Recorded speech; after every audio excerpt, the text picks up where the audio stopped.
लिकी पाई खोलिया छोए छाजेला अची सामू सुपिरी मुर्की नेण मिला अखिन साण अजीब तूं सारो हाल सुणाए इहो अर्ज़ अघा मिठा पंज मीर जो लिकी यार लिया थो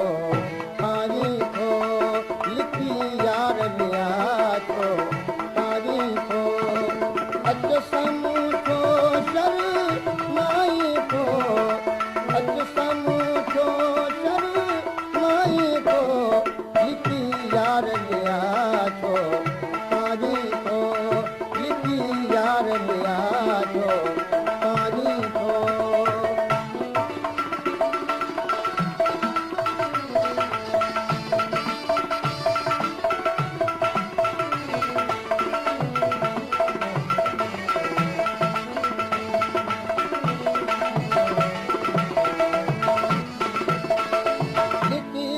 खोलिया हेॾे हली आ हे कर मिली मीर जो लखों शुद्ध समाव मोहब्बत में मंसूर जा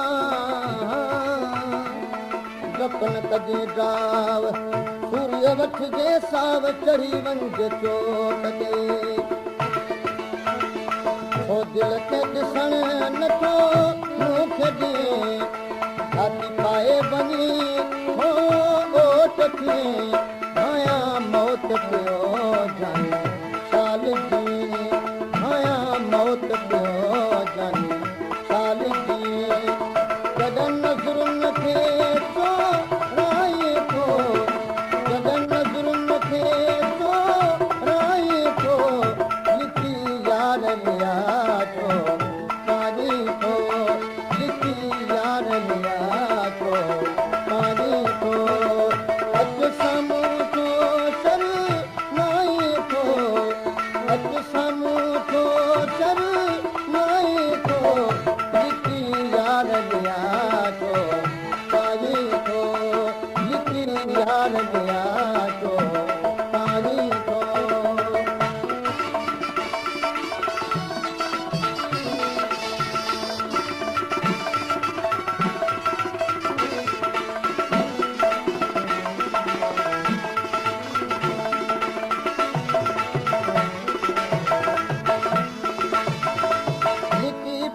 खोलिया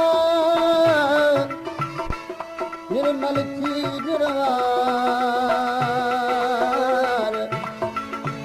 करे मीर करीब थी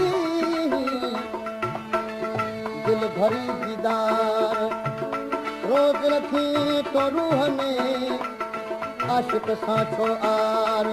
वेही कर वीचार आऊं तुंहिंजो आहियां भले सोचे ॾिसी छा आहियां मां पंहिंजी माथन छा थो चाहियां मां बसि तोखां सवा तुंहिंजो चाहियां मां बसि तोखां सवा तुंहिंजो चाहियां मां छा लाइ मूंखां लहराए थो छा लाइ मूंखां लहराए थो लिखी यार लिया थो पाणी थो लिखी यार लिया थो पाणी थो अच साम्हूं थो शर्माए थो अच साम्हूं थो शर्माए थो लिखी यार लिया थो पाणी थो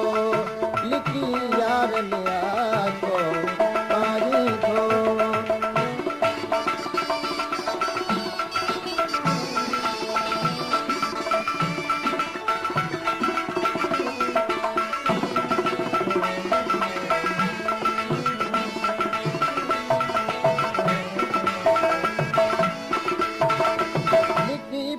खोलिया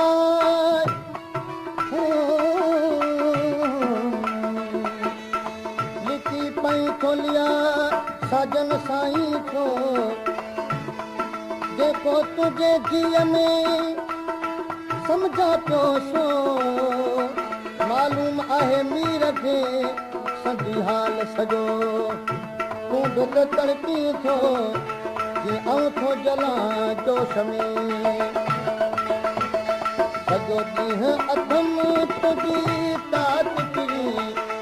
अॼु ख़्वाबनि में हर राति पिरी नाहे मीर खे मीवाई